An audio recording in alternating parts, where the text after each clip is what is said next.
Hello everyone. सो बच्चे होने के बाद ना लाइफ बहुत ज़्यादा चेंज हो जाती है। जो भी न्यू मम्मीज़ हैं वो ये बात समझ सकती हैं। तो सुबह उठ के मैं इसकी डेली मालिश करती हूँ और मैंने सोचा चलिए आज आप लोगों के साथ मालिश का वीडियो शेयर किया जाए। तो मैं मालिश कर रही थी तो मैंने अपनी हाउस हेल्प को बुलाया कि आप मेरा वीडियो बना दीजिए, और क्योंकि मेरी हेल्प के लिए कोई भी नहीं है और वीडियो बनाने के लिए ना, ये वाला वीडियो बनाने के लिए मुझे किसी की हेल्प की ज़रूरत थी। तो मैंने उनको बोला, वो इसका वीडियो बना रही थी और मैं इसकी मालिश कर रही थी। तो इसकी मालिश के बाद ही मैं इसको नहलाती हूँ। सुबह मालिश करना ना बच्चों के लिए बहुत ज़रूरी होता है। दादी नानी यही कहा करती थी और आज भी कहती हैं। मेरी मदर इन लॉ कहती है कि बेटा मालिश कर कर ही बेबी को नहलाना चाहिए। पहले मालिश वाली आंटी आती थी पर अभी इसको 3 महीने हो गए हैं, तो मतलब होने वाले हैं, सॉरी। तो हमने मालिश वाली आंटी को हटा दिया, तो सुबह की मालिश मैं ही करती हूँ इसकी। तो मैंने इसी तरीके से उनको मालिश करते हुए देखा था। तो जो भी न्यू मम्मीज़ हैं जिनको मालिश का आइडिया नहीं है किस तरीके से मालिश की जाती है, तो आप ये मेरा वीडियो ज़रूर देखना। और अगर आपको मेरा चैनल पसंद आता है तो प्लीज़ मेरे चैनल को सब्सक्राइब और वीडियो को लाइक ज़रूर करना, सपोर्ट मी। और आज ना मैं आपको एक स्टोरी सुनाती हूँ। मैं स्टोरी ना कहीं इंस्पिरेशन ज़रूर देकर जाएगी। जितने भी यूट्यूबर्स हैं ना, जो न्यू यूट्यूबर्स हैं, उनके लिए काफ़ी हेल्पफुल होगी। मतलब एक ना ये कोई ना कोई स्टोरी ना हमें सीख दे के जाती है। तो मैंने इस चीज़ से यही सीखा है। पहले दादी नानी हम लोगों को कहानियाँ सुनाया करती थी घरों में, पर मेरी ताई जी हम लोगों को ना रात में कहानियाँ सुनाती थी। तो मतलब उन्हीं से मैंने कहानियाँ सुनी हैं। तो उन्हीं की एक कहानी है जो मैं आज आप लोगों के साथ शेयर करूँगी। पहले क्या होता था ना, घरों में इन्वर्टर्स नहीं होते थे, लाइट बहुत कम आती थी छोटे शहरों में। तो हम लोग बाहर सोया करते थे। तो हम ना उनको हमेशा इंसिस्ट करते थे, स्पेशली मैं, कि ताई जी प्लीज़ कोई कहानी सुनाओ ना। तो वो मतलब हमेशा एक कहानी सुनाया करती थी, कभी कोई। तो उनकी कुछ कहानियों में से मुझे 1-2 कहानियाँ याद है, तो एक आपको कहानी सुनाती हूँ। सबसे पहले वो ये सुनाती थी, जब भी हम बोलते थे ना उनको, कभी वो मजाक के मूड में होती थी तो हम बोलते थे कि ताई जी प्लीज़ कहानी सुनाओ ना। तो बोलती थी, एक था राजा एक थी रानी, दोनों मर गए, ख़त्म कहानी। तो ये तो था उनका मजाक वाली कहानी। तो एक ये वाली कहानी सुनाती थी वो शुरू में। और फिर एक बार उन्होंने हमें कहानी सुनाई, एक शहर का राजा था। तो वो अपनी रानी से बहुत ज़्यादा प्यार करता था, बहुत ज़्यादा। तो मतलब रानी पर ही वो सारा ध्यान देता था।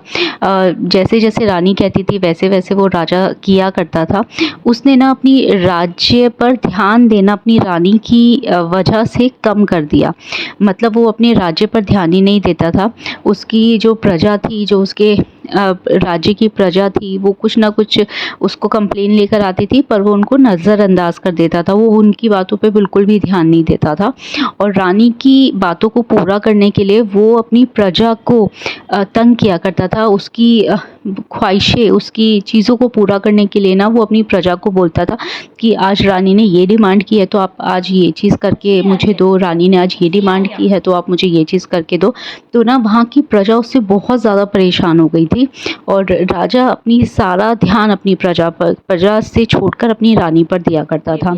तो एक बार वहाँ के उस राज्य के मंत्री राजा के पास आए। उन्होंने बोला कि राजा जी, हमारे शहर में, हमारे राज्य में कोई हमला करने वाला है और वो इस दिशा की ओर आगे बढ़ रहे हैं।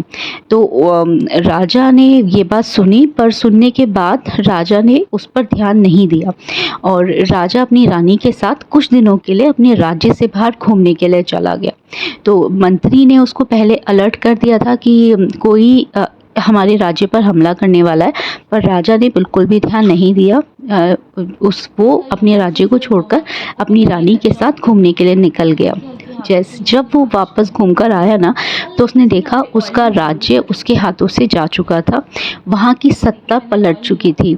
राजा की जगह कोई और राजा बन चुका था और उसकी प्रजा वहाँ उसी राजा की बात मान रही थी। तो राजा बहुत परेशान हुआ, ये चीज़ देखकर उसको बहुत दुख हुआ। वो अपने मंत्रियों के पास गया, उनसे पूछा कि अब ये राज्य हम लोग वापस कैसे ला सकते हैं। तो मंत्रियों ने बोला, राजा हमने आपको पहले ही बताया था कि राज्य पर कोई हमला करने वाला है और आपने हमारी बात नहीं सुनी। अब हम इसी राजा की बात मानेंगे, आज से यही हमारा राजा है। तो राजा ये सुनकर बहुत दुखी हुआ। तो वो अपनी रानी को लेकर एक जंगल में चला गया राजा। तो राजा रानी कुछ दिन जंगल में रहे और एक दिन राजा ने सुबह उठकर देखा कि उसकी रानी उसके पास नहीं है। वो पूरे जंगल में अपनी रानी को ढूंढता रहा, उसको रानी नहीं दिखी। तो ऐसे ही बहुत दिन हो गए रानी को ढूंढते ढूंढते। तो राजा मरने के लिए नदी के किनारे गया और उसने सोचा कि मैं अपनी ज़िंदगी ख़त्म करूँगा और अब मुझे ये जीवन नहीं जीना। उसी वक्त ना एक रानी अपने सैनिकों के साथ पालकी में गुजर रही थी, तो उसकी नज़र ना राजा पर पड़ी। तो रानी ने अपने सैनिकों को बोला कि वो देखे वहाँ पर कोई है जो भूख प्यास से मर रहा है, उसको रोके। और रानी ने कुछ फल निकालकर उस राजा के लिए दिए अपने सैनिकों को कि आप उसको जाकर दे दीजिए। तो जब रानी अपनी पालकी से नीचे उतरी ना, तो उस राजा ने ये देखा कि ये वही रानी है जिसकी वजह से उसका राज्य उसके हाथ से निकल गया और आज यही रानी उसी जो दूसरा राजा था उसकी रानी बन चुकी थी। तो मोरल ऑफ द स्टोरी ये है, हमेशा अपने काम पे फोकस करिए, किसी और की बातों पर बिल्कुल भी मत ध्यान दीजिए।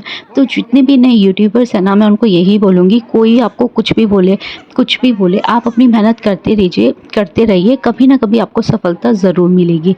तो आप मुझे बताइएगा आपको मेरी ये वीडियो और मेरी स्टोरी कैसी लगी। अगर आपको पसंद आए तो प्लीज़ कमेंट करके ज़रूर बताइएगा और चैनल को सब्सक्राइब करना और वीडियो को लाइक करना बिल्कुल भी मत भूलिए। ये जो आंटी है ना, ये हमारे यहाँ 35 सालों से काम कर रही हैं। तो आज ये घर पर आई थी तो मैंने बोला कि आंटी आप आज बेबी की मालिश करिए और आज आप ही इसको नहलाइए। तो वो नहला रही थी, तो मैंने एक झटपट से एक छोटा सा वीडियो आप लोगों के लिए बना लिया।